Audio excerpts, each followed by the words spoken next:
Tapi sebelum ke sana Bapak Ibu, teman-teman apresiasi yang saya hormati, saya ingin kasih gambaran sedikit perjalanan Indonesia. Bulan depan kita masuk ulang tahun Republik yang keberapa?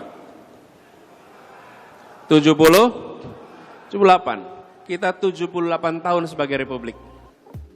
Coba kita lihat potret desa kota 78 tahun. Ada gambarnya, nah ini dia. Bapak Ibu, saat kita merdeka, penduduk Indonesia yang di perkotaan hanya 15%. 85% penduduk kita ada di desa. Diperkirakan pada tahun 2045 kita usia 100 tahun, maka di desa 30%, di kota 70%. Hari ini 57% penduduk di kota, 43% penduduk di desa. Ini ada angkanya sekalian. Jadi ketika kita menyaksikan jumlah penduduk desa berkurang, jumlah penduduk kota meningkat, grafik yang kanan menggambarkan juga nih, jumlah penduduk Indonesia tahun 61 itu 91 juta. Bapak Ibu lihat angkanya nih. Sekarang di 2023 udah 273. Kita meningkat jumlah penduduknya luar biasa.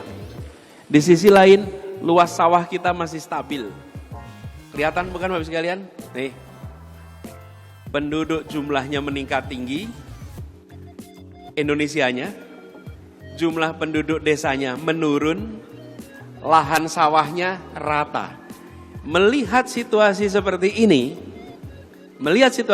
ini, kita tidak bisa mendiamkan desa berjuang sendirian. Karena kita, negara, harus melakukan intervensi, menyelamatkan agar desa tumbuh, berkembang, bertahan, dan bisa menjadi penopang. Bapak Ibu bayangkan, kalau penduduk kotanya meningkat, penduduk desa menurun, jumlah sawah menurun, ya menurun nih. Ketahanan pangan kita menjadi tantangan, dan lalu desa dibiarkan sendirian, apalagi ini para pimpinan, para kepala desa, pimpinan pemerintahan desa, tidak diberikan kekuatan, maka nantinya gambar nasional kita akan menunjukkan ketergantungan pada luar. Kenapa? Karena pasokan dari dalam, kekuatan dari desa tidak ditingkatkan. Jadi visi kita ke depan Bapak Ibu sekalian, kita ke depan, yuk kita jalan sama-sama. Mari kita kembalikan desa menjadi kekuatan utama bangsa ini. Desa menjadi pilar penting dalam pembangunan ke depan.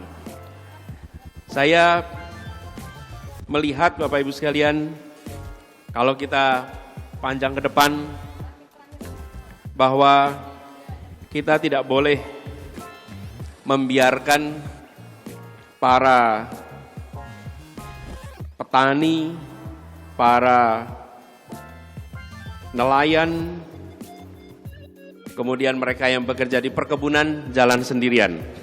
Saya ingin coba langsung ke slide ke-7. Saya ingin menunjukkan kepada semua sekalian bahwa yang perlu kita tinggikan itu bukan saja target domestik. Kita harus lihat Indonesia dalam konteks Asia.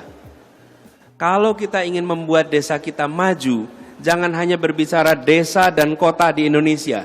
Bagaimana desa dimajukan supaya Indonesia bisa menjadi lumbung pangan Asia. Sehingga kekuatan desa itu tumbuhnya lebih besar. Kalau kita hanya dorong di tingkat nasional, Bapak Ibu sekalian, nanti target kita itu rendah, tinggikan. Supaya semua yang kita kerjakan di desa itu punya dampak yang lebih besar di desa-desa kita. Lahan kita subur, air kita melimpah, dan kita jalur utama untuk perekonomian dunia.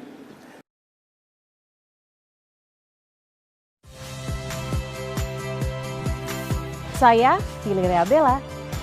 Saksikan program-program Kompas TV melalui siaran digital, pay TV, dan media streaming lainnya. Kompas TV, independen, terpercaya.